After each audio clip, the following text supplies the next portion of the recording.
We're driving the all-new 4th generation Chevrolet Equinox. It's not perfect, but it's good in all the ways that count. We'll explain. Here's how much the Equinox costs. I love all the color in here. I feel like it's really elevating it.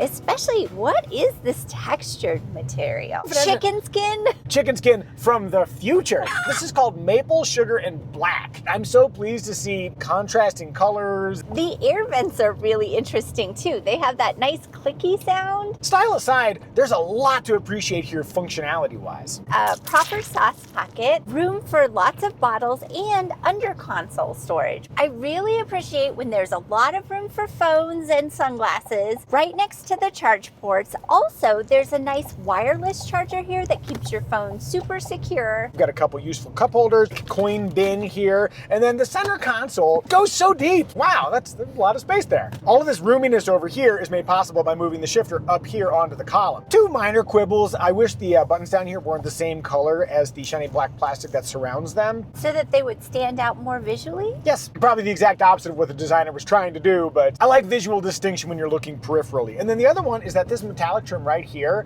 at certain sun angles, shoots glare right into my eyes. My precious, precious eyes. We haven't mentioned the seats, how stylish they are. In Chevy speak, they call it Evotex and Micro Suede. And although my seat is only manually adjustable, it is comfortable. Meanwhile, over here, I've got power adjustability and adjustable lumbar support, and it's very easy for me to get into a comfortable position. And though it may not look like it, adequate lateral support in our town where we have constant winding curves, that's a nice thing. Behind my ideal front position, I have plenty of room in the back in all dimensions. When you move to that middle position, sometimes you suffer there. Amazingly, it's a completely flat floor, which is really impressive because this is an all-wheel drive vehicle, which means somewhere underneath there is a drive shaft, but it doesn't seem to be impeding on the interior space. On that note, Kiddo, how do you find sitting in the middle position? I can touch the floor, but I wouldn't mind a little more leg space. Like the vent is like kind of bulgy. Gotcha. With slightly longer legs, then you'd probably be able to touch down more easily. But that does bring up a good point. We do have standard rear vents. We also have USB ports back there. Oh, and then when people are seated in the outboard positions, you do have a standard center armrest that'll flip down that has a couple cup holders. Oh, and Kiddo, what is it like climbing in and out of the Chevrolet Equinox? It's easy because it's nice and low. Moving rearward, we've got 29.8 cubic feet of space.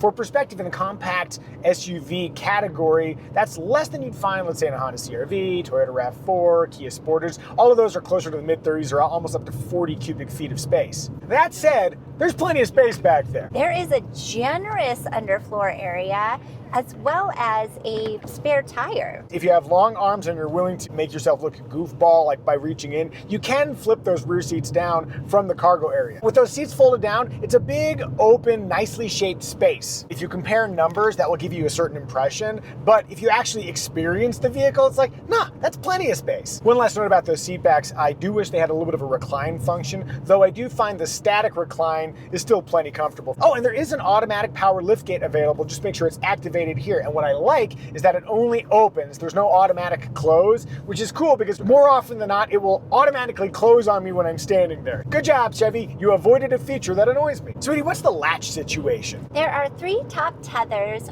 or lower anchors on the outboard seats. The lower anchors are covered with a plastic cover that's easy to remove and easy to lose. And I think there would be room for a rear-facing car seat back there as well. As for safety, the IIHS hasn't rated this generation Chevy Equinox just yet, but the NHTSA is rated 5 stars overall. We have a full suite of active driver assist technology, including Teen Driver, which allows you to lock out certain features and gives you a report card on how your teenage driver is driving. That'll be increasingly important to us in the not too distant future. Also, I like that it gives you a little warning, letting you know that somebody's approaching from the side. That's an optional feature. Lastly, we have 6 airbags. Family, what do we think? Is the Chevrolet Equinox family friendly? Family friendly. Family friendly. Yes, family friendly. Rear window test.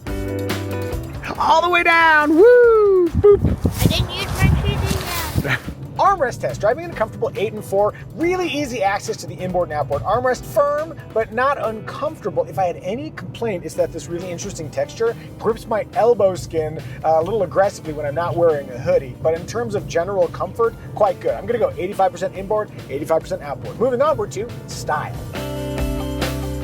As mentioned, this is an all-new generation of Chevrolet Equinox, and when I was looking through the press materials, they were talking about how this Equinox looks more like their trucks, and I was like, huh? And then I did a really close side-by-side of the Chevy Colorado and the Chevy Equinox. I'm like, oh yeah! This sort of like inset door element, prominent fenders, body cladding extension on them. If you look at the front, the grille shape in the upper portion kind of looks like a mustache beard combo. I'm calling it the Twizzly Hetfield. I also really like the material that the Twizzly Hetfield is made out of. It's kind of like a dark chrome, but there is some similarity. Truck nuances aside, do you like it? I love it, but I really like a vehicle with a contrasting roof color, especially this minty green with the white roof. Well, of course you like it. It's the exact same color motif as our Ford Bronco. Our Bronco is cactus gray, and this is cacti green. Okay, we're definitely pulling from the same stylistic well. By the way, that contrasting roof, you can get it in white or black depending on the trim, and it's like $500. One more paint note, I like that Chevy doesn't charge for most paint colors. Do they charge for this one? No. Yay! For this new version, they've got that little shark fin going on the C-pillar, and it's also on the Chevrolet Traverse. And then up front, they've done that thing I like where they have what looks like the headlight, but it's really just a lighting element, and then the actual headlight is down in more of like the fog light position. So you have like what appears to be an impossibly thin headlight. Each trim, and there are only 3 of them, has its own unique fascia and its overall style. You got a sporty one, you got a rugged one, and you got the mainstream one. As noted, we're driving the Activ trim, and there are a few aesthetic details that set it aside from other trims. Up front here, this is a dedicated Activ trim fascia, and it says Activ, yes, Activ without an E at the end. General grabber tires, these are all-terrain tires, so a little bit more capable for doing stuff on dirt. Black exterior trim, you can see it right here where it says Equinox. A little bit of function and a lot of style. Speaking of function and style, Flying Eyes eyewear is made out of a patented material called Resilimide that allows them to make very, very thin frames, 1 millimeter, so they fit comfortably under a headset or a helmet for pilots, but they also work well in your daily life because they're light, durable, and extremely comfortable. If you'd like to learn more about Flying Eyes, click the link in the description below, use the promo code Micah, and you can save 10% on Flying Eyes. Overall, we're big fans of the look of the new Chevrolet Equinox, but what do you think? Do you like it? Do you dislike it? Tell us in the comments. Also, thank you for supporting our channel. No cameras have overheated yet, and that's thanks to your support because we've moved away from GoPros, which kind of suck, but moved on to DJI video equipment, which has been utterly reliable. Thank you guys. Moving onward to In Motion. I'm turning here and I'm feeling essentially nothing of value through the steering wheel. Even on like the freeway, there's a quality, I describe it as like sludgy, where like at higher speeds you have more effort. So it kind of feels like you're moving through mush. It's also a slow steering ratio, 17:1. Not a lot of excitement there. However, when going around corners, the Equinox does so predictably. So not passionate, but you know where it's gonna go. Unlike this squirrel. Get out of the way, buddy! On my long commute home, I found ride quality to be plush over bumps, and also it's pretty quiet in here, and active noise cancellation comes standard. So a fine commuter. Now the big question you might have is, Micah, isn't that a 1.5 liter turbocharged engine? That feels like it might be kind of anemic. I'm gonna floor it right now. Whee! To the engine and transmission's credit, I did get the downshift I wanted speedily, but in terms of ultimate acceleration, this is not a real powerhouse. At least it doesn't sound too like, sometimes when you have a 3-cylinder engine, my old motorcycle had 3 cylinders, it'll sound really rough. This feels fairly refined for a 3-cylinder. I'm gonna come to a complete stop here. On the way, I'm gonna note that, let's see, I'm braking. Let's see if I can do a perfectly smooth Micah-like stop, and it seems like I can. That's pretty good. Nice.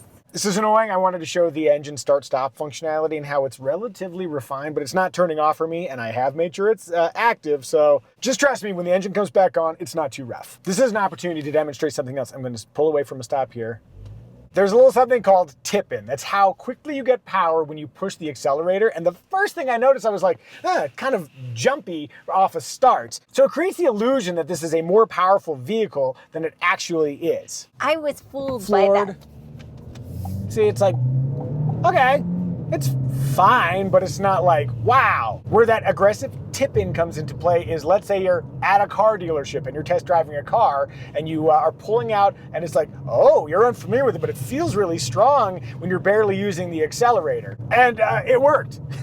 In normal operation, I find the 8-speed automatic transmission to work just fine. Note, the 8-speed only comes when you have the all-wheel drive system. In front-wheel drive versions, it comes with a continuously variable transmission. If you want manual control, by the way, of the 8-speed, you have to push the L button here on the steering wheel first, and then you can use the paddle shifter. I really appreciate that you have to intentionally push the L, because I am always accidentally knocking into the paddle shifters. I wondered why they set it up this way, and now I know. You! Yep. New for the Equinox, we've got a drive mode selector here. Normal, off-road, and then snow and ice. We did drive this a little bit off-road because we've got the AT Grabber tires. I felt more comfortable going on a little bit slightly more challenging trail than I would have expected for an Equinox. First couple of events I went over, I'm like, oh, this is actually doing pretty well. So I went up a hill we previously tried with the Subaru Outback where we got a lot of tire spin, but it did get up. Maybe the Equinox would be able to get up. It didn't. And then I put it into off-road mode, and it still didn't. So I think what we have here is a little bit of robustness from the tires, but not much ability to move torque from spinning tires to tires that have grip. But in the Equinox's favor, I found ride quality off-road to be quite good. Also, we've got pretty solid ground clearance. And I also looked under here, and it is Ken doll smooth, though that is plastic. So if you go over more challenging terrain, you might wind up scraping soft bits. Ken says, oh no. That's what I think about driving the Chevy Equinox. What does Sweetie think? Evie's at the wheel. Let's see if there's enough power when you push the accelerator all the way to the floor. Oh. I can see what you mean. Like the first little bit feels powerful, and then it's like, yeah. What about steering? Is it going where you want it to go? It is. That is the most important thing to me, that I can predict where it will turn to. Any visibility concerns besides the sun shooting right in your eyes? That's a big one. Visibility seems good all around. If we were in the market for a compact SUV, are there any game killers that would keep you from buying a Chevrolet Equinox? No game killers here. I like this way more than I thought I would. Strong praise. I'm getting back in the driver's seat. Moving forward to remarks. Chevy has done something I really, really love. Everyone gets the same big screen. It also comes with Apple CarPlay and Android Auto wireless smartphone connectivity, as well as Google built in. I like using this infotainment system. The icons are really large. There's these convenient shortcuts on the side. I do wish it had a bit of color. That makes things easier to differentiate out of the corner of your eye, but overall, well laid out, easy to use. There's some complaints still about, oh, well, you go into the system to activate the headlights. Yeah, it's like right there, and it's really easy, and it's like usually on auto, so you don't have to touch it. Sweetie, do you feel bad that it's aimed at me, not you? It is working. You need it more than I do. 11 inches of digital gauge cluster over here, also standard. Got a few different visualizations, and it's all clear, simple, works great. We have the optional 360-degree camera system, and I was inclined to complain about how small the 360 view is, but it's so vivid that I'm actually getting the information I need from a relatively small visualization. And now let's take a look under the hood in a test inspired by my buddy Brian. Here's how you open the hood on a Chevy Equinox. Here's where you check the oil level. That's where you can add oil, and if you want to top off the washer fluid, it's over there on the right. And if you're wondering what the Chevy Equinox horn sounds like, all right, let's talk engine choices. The only engine offered is a 1.5-liter turbocharged 4-cylinder. Front-wheel drive comes with the CVT. All-wheel drive comes with an 8-speed automatic transmission for $2,000 extra. And regular fuel is fine. Sweetie. Yes. Please share our trim recommendation. I will. Our trim recommendation is which trim will give you the essential features you'd regret not getting in a Chevy Equinox, but at the lowest possible price. We're going to recommend the base LT trim. It includes heated front seats, a heated steering wheel, that 11.3-inch screen, rear USB-C ports, a full suite of active safety technology, a 5-year, 60,000-mile powertrain warranty, and smart key access. If you want power seats, automatic climate control, and a power liftgate, you just have to spend an extra $2,200 on the Convenience Package 3. If you're ready to buy a Chevy Equinox of your very own, click the Kelly Blue Book pricing link in the description below to learn what you can get for your car, for trade-in, and what you should spend on an Equinox. Equinox competitors are many and include some that are more efficient, more engaging to drive, or roomier. Names like the Hyundai Tucson, Honda CR-V, Mazda CX-5, and Toyota RAV4 come to mind. One more trim note, whoever did the product planning for the Equinox deserves a high five. There's the mainstream LT trim, which includes features you would actually want at a reasonable price. And then you've got two choices, RS Sporty one, and you got your Active Rugged one. And they're the same price. It's just all so logical, and I just don't see that very often, and so I really appreciate it. Getting back to the premise of this video, the Chevy Equinox, it's not perfect, but it's good where it counts. Okay, here's how it's not perfect. It's not all that fun to drive. But I don't think people who are buying compact SUVs typically care about that kind of stuff. I'm a good example of that. Everything worked well and helped me get done. That's all I care about. So where is it good where it counts? And yes, that sentence does make sense. 1, it's comfortable to occupy and has space where you need it. 2, it offers the features you'd want at a price you'd be comfortable paying. And 3, it looks kind of cool. Good where it counts. Now, it would be gooder, and no, that isn't a word, if Chevy had higher ratings where reliability is concerned. But overall, the Chevy Equinox, good where it counts. Did we miss any remarks? If so, tell us in the comment section. And now it's our daughter's time to shine. Child, tell us, what is your favorite feature in the Chevrolet Equinox? Google Assistant. Why? It's like having a friend. You can play rock, paper, scissors. It can tell you jokes, but it can't hold hands. Oh, well, that's what I'm for, kiddo. I'll be here. Aw. Family, I think we've done a good job reviewing the Chevrolet Equinox. May I have a 5 and a 5, and you come get your high five. Bam! And now please enjoy our AI-generated synopsis song about the Chevrolet Equinox.